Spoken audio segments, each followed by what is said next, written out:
We are tracking a weather impact alert tonight across the valley. How hot Phoenix will get to kick off your work week.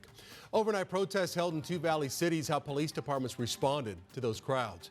And investigators in northern Arizona asking for help to find this woman. She went missing from an area near Sedona just this weekend. Hello and thank you for being here for 12 News. I'm Troy Hayden. It was the hottest day of the year so far in the valley today. If you went outside, hopefully it wasn't for long. Chris Dunn here now with more details on our weather impact alert. I mean, not just hot today, Chris. Yesterday was hot. Yeah. I'm telling you, it's a scorcher. Yeah, every bit of that 114 degrees that we felt out there today, it really was hot. 1 degree away from a record high for this date. 104 is the average for June 15th, the start of the monsoon. Tomorrow's forecast, much of the same, although not quite as scorching hot, 111 by 4 o'clock in the afternoon. But notice in the morning, it gets into the 90s by 8 a.m. and nearing 100 degrees by 10 a.m. with the weather impact alert in effect again for tomorrow. We're going for 113 for the big number in the big city. Tomorrow, 113 Maricopa, 110 for Fountain Hills, Apache Junction at 109. So similar conditions tomorrow. That's why we have this extreme heat warning in effect for much of the state, all of southern Arizona and all along the Colorado River. Dangerously hot conditions, highs between 110 and 115. Here are some of the numbers. Tucson at 109, Payson at 96, Flagstaff 89, closing in on 90 degrees today. Lake Havasu City at 115 and 96 in Prescott. So through Monday, we have this weather impact alert because of the extreme heat, 110 plus across the valley and across much of the state. Limit your exposure, stay hydrated, and especially during the peak heat of the day. Our monsoon meter for tomorrow, actually a 1 to a 0 because we're not expecting any monsoon action on the second day of the monsoon for tomorrow.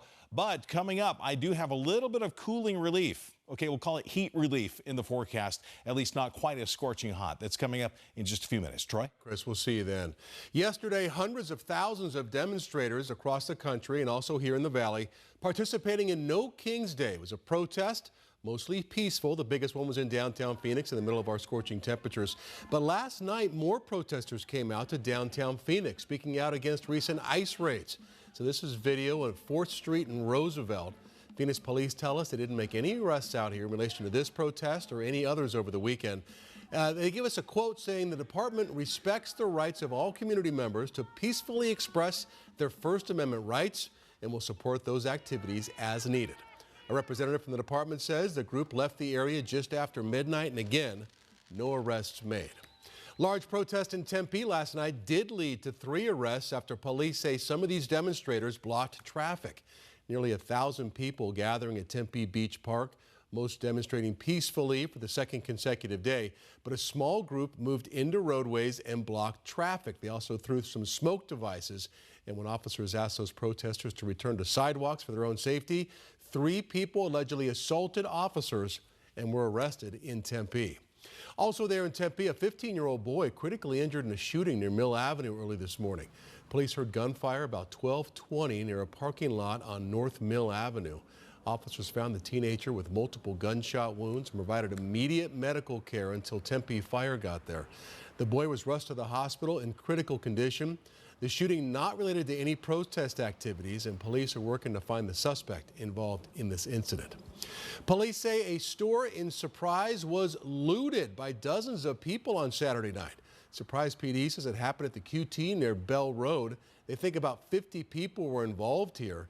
Police say, quote, misconduct and reckless criminal behavior interfered with access to a hospital in the area and affected people who had medical emergencies and were seeking help there. Police are asking anybody who may have photographs or video footage that would help identify these people to contact them at 623-222-TIPS. Again, Surprise PD. Tonight, a search underway in Coconino County after a camper goes missing on Friday. The Coconino County Sheriff's Office says 32-year-old Janelle Banda, last seen in the area known as the Edge of the World. It's a popular camping area near the end of Woody Mountain Road on Friday at 10:30 p.m. Authorities say she walked away from her camp and has not come back. A search and rescue unit is now looking in that area. Anybody with information should contact the Coconino County Sheriff's Office, and the number you can see there, it's in blue on your screen if you want to take a second to take a picture of it or roll back your TV here on your DVR. Tomorrow, Phoenix residents will get a chance to hear from 3 finalists being considered for the Phoenix Police Chief position during a forum on June 16th. Last week, the city came out with a list of 3 finalists to become the city's next police chief.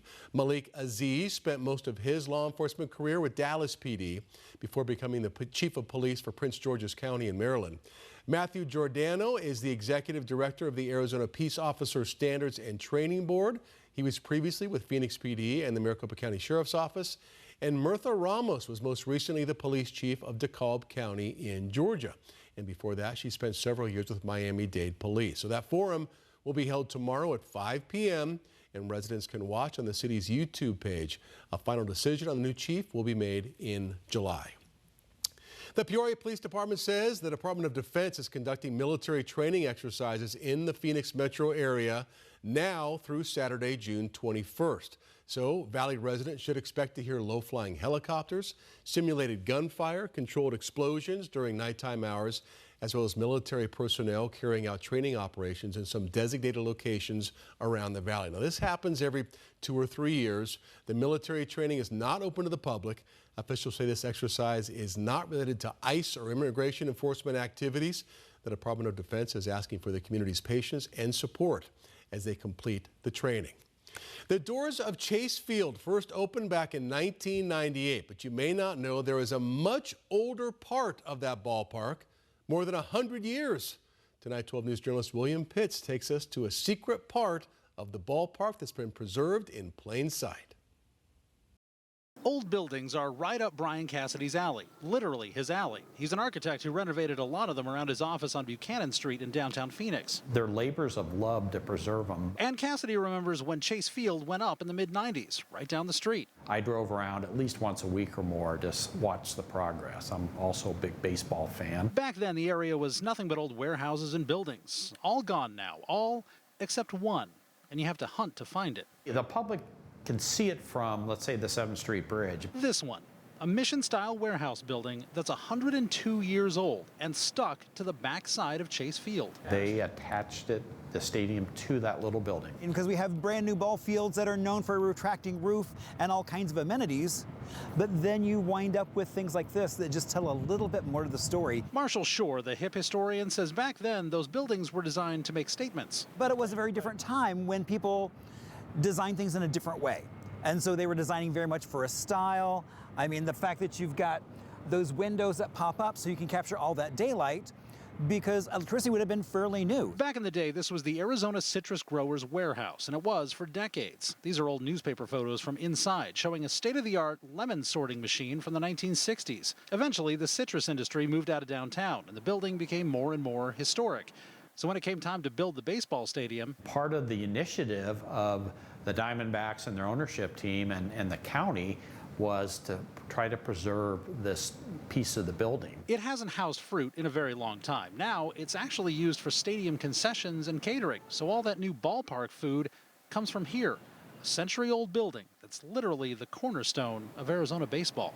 In downtown Phoenix, William Pitts, 12 News. Yeah, who knew? You have to go out there and check that out. Coming up tonight in 12 News, new chilling details we're learning as a manhunt still underway in Minnesota after a lawmaker and her husband and another pair were shot. Plus, how President Trump is now weighing in on the escalating conflict between Israel and Iran.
A manhunt is ongoing in Minnesota for the man police say is responsible for shooting and killing a state lawmaker and her husband on Saturday.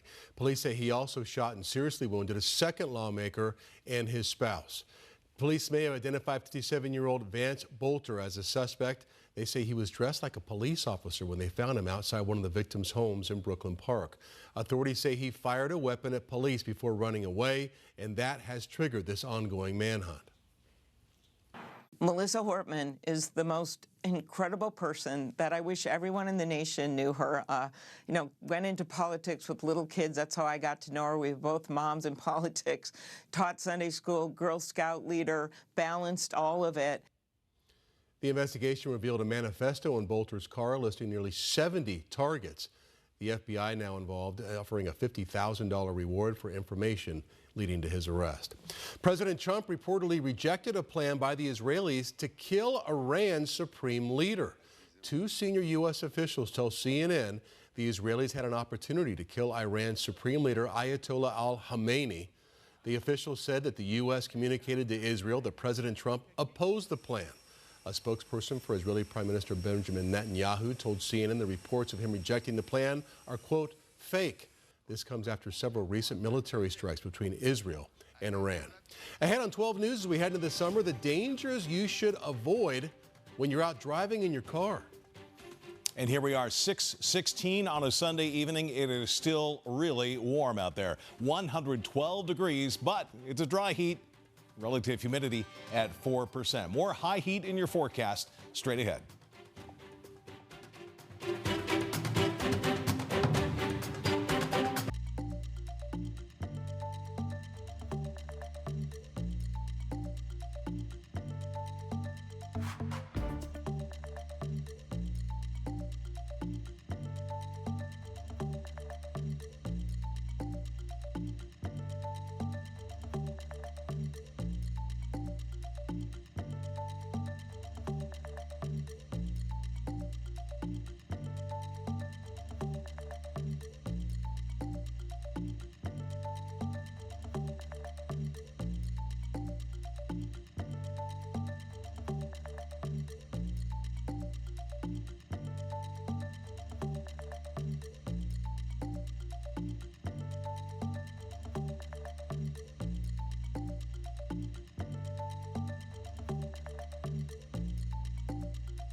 It is tough, and Phoenix first responders are trying to warn drivers of the dangers involving your car on a 100-degree day, and we're well above that today. The inside of your car can get to 120 degrees in just 15 minutes, so never leave a pet or a child in your car. Not only do drivers need to worry about the heat, but also when they eventually come, monsoon storms. Unfortunately, every year, whenever we have a storm season, whether it's flash flooding or the haboobs that bring in a lot of dust and rain, there's always going to be a lot of accidents. There's going to be people that have to get rescued from some of the river crossings. So our biggest push is to try to educate the community and let people know that these are problems that we face every year. If you're blocking the road. And then also, batteries don't last here in this town. You can have a dead battery very easily. You can have a blowout if your tires aren't great. So they say always have water, food, and a portable charger in your car. All right, Chris. Yeah, I mean, on a 114-degree day, good to have those reminders. Like, I can't even imagine what the inside of your car is like after 15 minutes at 114. Yeah, I have to try that. Maybe we can try that tomorrow. 113 is our forecast high, so I'll throw that thermometer in there. And it won't take very long to get up to that 150, 160 range.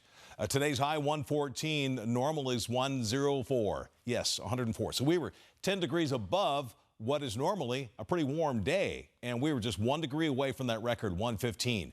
Right now, it's 112 in Phoenix, 107 Cave Creek, up in elevation a little bit, and it makes a big difference. 110 in Maricopa, 109 Queen Creek and Santan Valley. And around the rest of the state, Bullhead City, 113. Flagstaff, near 90 degrees today. You're currently 86. Show Low at 90, and Safford, a sizzling 109. This extreme heat warning goes until Monday at 8 p.m., all the pink shaded areas. We did have a little bit of a cloud flare up here, far eastern and southeastern Arizona, Cochise County near Benson, Sierra Vista. A lot of clouds, not a whole lot of rain out of this. And right along the border, just mainly to the east of Eager, the border with New Mexico. That was pretty much the only game in town out there today, and I'm not expecting much, if anything, for tomorrow. Even drier air pushes everything out.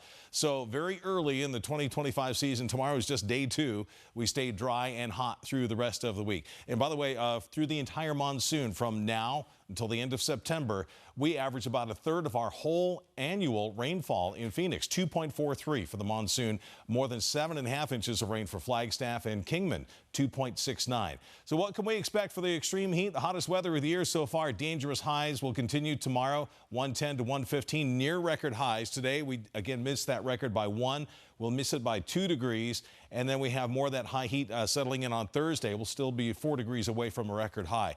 Here's how things will play out. We have a little bit of cooling because of that weather system on Tuesday. That scoots out, and then the high pressure moves back in with that high heat building back in for Thursday as we approach 114 once again. Here's your Valley 7-day forecast weather impact alert for tomorrow, 114 on Thursday, and then look at the cooling trend over the weekend. 104, never felt so cool by next Sunday. Chris, thank you. Coming up next in sports, it's one of the best moments of the year. So what's it like when you've got a putt with everything on the line and it's over 70 feet? Cam's going to tell us.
Love News at 5:30. I'm Cameron Cox. Happy Father's Day to all you fathers out there. Don't look now, but the D-backs are back in business. Winners of 3 of their last 4 series. They are back over 500, coming in today with a 5-game win streak. Father's Day at the ballpark is always a special time. They set a new 50-50 raffle record, by the way. Merrill Kelly cruising until he wasn't. That bad pitch right there to just come on, man. He didn't make too many. But when it fell off, it fell off. Kelly lasted just 5 innings, gave up 7 hits, 4 runs. D-backs in an early hole, but of course, like they've done kind of all year, cue to answer backs. Gino Suarez, his 21st of the year, 400 and a million mile feet. Look at that. He's homered in 5 of his last 8 games since 2023. He leads all of baseball with most RBIs after 7 innings, but no late magic today. D-backs going to lose to the Padres 8-2. All good, folks. They still win the series. I'm really proud of this team. This team continues to go out there and fight and get in the middle of the ring and duke it out. And just tells me a really good story that things are moving in a very, very good direction. We can't sit here and feel sorry for us as a team. Obviously, you feel for those guys that are on the IL and that are going to be gone for a while. But at the end of the day, we got to keep doing our job. We got to keep putting one foot in front of the other. And I think it's kind of just the next man up mentality. Okay, they're fine. Hey, shout out to all the U of A fans that traveled to the College World Series. The Wildcats playing in an elimination game against Louisville. U of A, they just collapsed, fell apart in the 8th inning with a lead. Louisville scores 6 runs to come back and beat the Wildcats 8-3. So U of A out of the College World Series. Still a great season for the Wildcats, getting back to Omaha for the first time in 4 years. Oh, and welcome back, Kahleah Copper. Mercury basketball here. First game of the season for her, 11 points. The big 3 finally back together. Alyssa Thomas setting the tone, 14 points, 13 assists. Big 3 combined for 47. Shout out to Sammy Whitcomb, 18 points off the bench. Mercury beat the Aces 76-70. Next up at the Sun on Wednesday. Just want to cozy it up. Don't need to make it. 2 putts.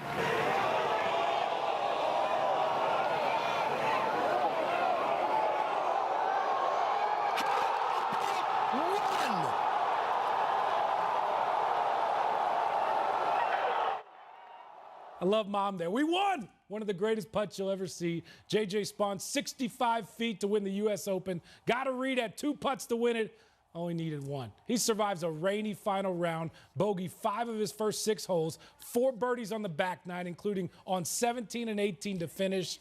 He never finished better than 23rd at a major championship, and now he captures his first major title. By the way, that is the longest putt of the day, of the entire round out there at the U.S. Open. Troy, we were watching at the newsroom. You and I both couldn't believe. I thought he was done. When he bogeyed 5 out of his first 6 holes, you were like, and he no, was no like chance. 4 shots back at least. It's over. But it wasn't. It wasn't. Yeah. And that's such a crazy course, too. What a Don't day. get down if you bogey 5 in a row like him every weekend. Still ahead. This Father's Day, a dad has his daughter to thank for saving his life. How his 8-year-old's quick thinking prevented a tragedy. I'm going to be better at golf one day. I hope. I'd do a lot more.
Happy Father's Day to all you dads out there. It's an extra special Father's Day for a Colorado man. Thanks to his 8-year-old daughter, that's Adriana we just showed you. She saved her dad's life when she used Siri to call 911. She made the call after her dad, who's dealing with some serious health issues, became unresponsive after a seizure. Dispatchers say Adriana was calm on the phone, gave them her address, other critical information. First responders were able to take her dad to the hospital where he was treated and released later on that day. Again, happy Father's Day, everybody out there. Thanks to you for watching 12 News. We know you have a lot of choices. We're grateful you have chosen us today. We invite you to keep coming back to 12 News. We also have 12news.com and 12 Plus online for all the latest breaking news, weather, and sports. We'll see you back here tonight for 12 News at 10.